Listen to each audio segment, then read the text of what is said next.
Welcome to Stage Savvy Speakers. My name's April. I'm a speaking and storytelling coach, and I help women capture, create, and confidently share their stories in print and from the stage. Today, I want to discuss with you stage fright. So many of you have it, and you let it hold you back. And I am on a mission to change that. Keep watching for my simple tips on how to turn your stage fright into stage might. 8 tips for a more confident you. Think about those butterflies in your stomach, the racing heartbeat, sweaty palms, all that pre speech anxiety. This is a challenge that nearly every speaker or individual who wants to be a speaker faces. Whether it's your first time on stage or your 50th or your 500th, you still will have this nervous response. It's exciting. It is a little bit scary to get on stage and share your story, but I promise you that you can do it. The truth is, nervousness is not your enemy. It's a sign that you care very deeply about providing a good experience, a good message, and a good performance for your audience. Learning to navigate these feelings of stage fright and nerves and anxiety, they can really help you turn these into powerful tools for helping you do your very best and delivering an impactful presentation every time. So today I want to share with you 8 practical tips to help you manage your nerves and anxiety, convert them into excitement, and step onto the stage with confidence. Are you ready? Let's dive in. Number 1 is to accept and reframe your nervous energy. Now, nervousness is simply your body's way of letting you know and reminding you that there's a challenge coming. At the very basic level, it's fear. Fear is to keep you safe, but there's not a lot of things you need to worry about being safe from when you're stepping on the stage. Sure, you might think that you'll be judged, or what if I say the wrong thing, but you can overcome those things. Instead of fighting your nerves, I simply want you to think about reframing them into excitement or enthusiasm, boost of energy to propel you forward, if you will. After all, your body doesn't know the difference between nervous energy and excited energy. It's all the same. It's all stress. So all you have to do is say out loud and reframe that energy into excitement. Say it out loud. I'm excited to share my story. I get to share my story with this audience. Embracing this mindset really will amplify your presence on the stage, and it will help you be more comfortable and confident the more that you do it. All right, let's move on to number 2. Thorough preparation.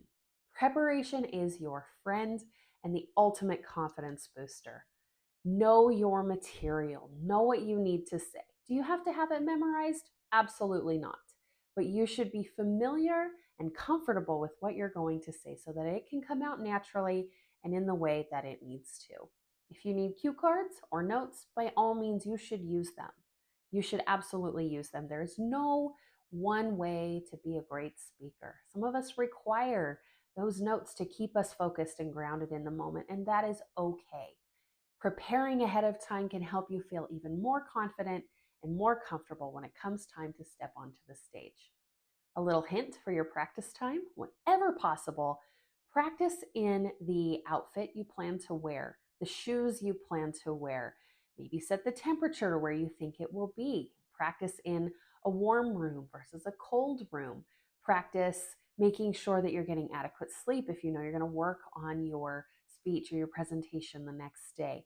Also, make sure that you're hydrating. Drinking water is so important because you don't want to get dry mouth when you're on the stage, and practicing that and incorporating that hydration into your practice is very, very important. When you are fully prepared, you will be able to step onto the stage with assurance and confidence that you will be able to deliver your message. All right, number 3, visualize your success. Athletes, executives, and performers use this technique all the time to enhance their performances. You can too. Spend some time visualizing and imagining yourself on the stage, delivering that impactful message and receiving the applause that you deserve and that is needed for the message that you have shared and that is warranted for that. Feel the pride of knowing you did a great job delivering your message in the way that it needs to be prepared. Sit with that feeling and let it really sink in so that when it comes time, you feel good accepting that applause. These mindset practices will help prime you for the success that you can achieve. Number 4, develop a pre-speech routine or pre-performance routine, if you will. A consistent routine can help calm your mind and really focus your energy where it needs to go to help you deliver your very best performance. Consider including deep breathing exercises, positive affirmations, some review of your material, and even physically stretching your body to help you feel good and perform well. This is so important to help you release some of that tension that comes along with nervous energy and with excited energy.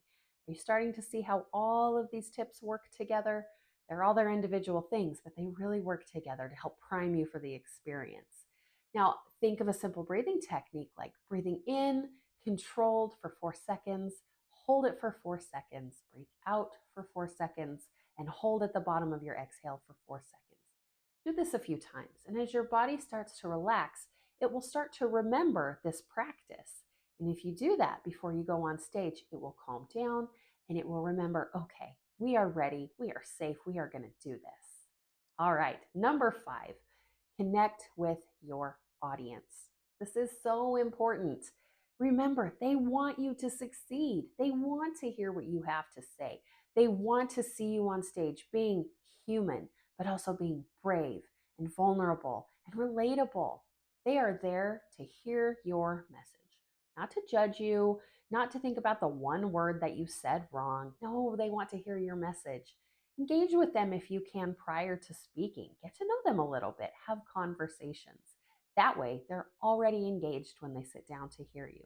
Now, if you can't do that, that's okay. You can always open with a joke or a little story or one of those raise your hand if you've ever experienced blank questions. This is a great way to bring the audience into you to help them relate to you right away. This makes them feel familiar both to you and you to them and less intimidating. Approach your speech as a conversation because that's what it is. When you're sharing, they are responding. They may not be talking back to you, but they're responding with their engagement, their laughter, their head nods. They are responding, and this is a two-way street. You get to be the one using words, and they get to respond in other ways. Remember, this is all about being who you are and sharing your message with authenticity and even a little bit of nervous energy in there and some excitement. All right, let's move on to number 6. Focus on your message, not perfection. Not perfection. Nobody is perfect. You're never going to say your speech or give a presentation in the exact way that you wrote it down. Even as I'm sitting here recording this video for you, I am not saying the exact things that I wrote down in my notes and that I prepared specifically to say. I'm hitting the content. I'm hitting the message, but I'm not reading word for word. I want you to get the message. It doesn't need to be perfect. Authenticity will always trump perfection, and I need you to remember that. Authenticity, being vulnerable, being who you are in the moment, that's more important than delivering something perfectly. And guess what? Even if it's perfect, nobody else is going to know because they don't know what you wrote down. So just embrace it. It's okay to say the words that come out as they need to come out. Let that message land as it needs to in the moment. Speak from your heart. Let the message take center stage. When you focus on your story and the impact, little mistakes are insignificant. Okay, number 7, practice mindfulness and grounding techniques. Now, this goes along with the breathing and the stretching that we talked about earlier. Again, all of these things work together. If you can do all of them, great. If you can't, pick a couple and focus on those. Mindfulness helps keep you present and in the moment and grounded, even when the stakes are high, when the pressure is there. Being mindful and just, again, focusing and grounding yourself. So helpful. Check in with your body, check in with your breathing. Make sure that you are breathing out fully.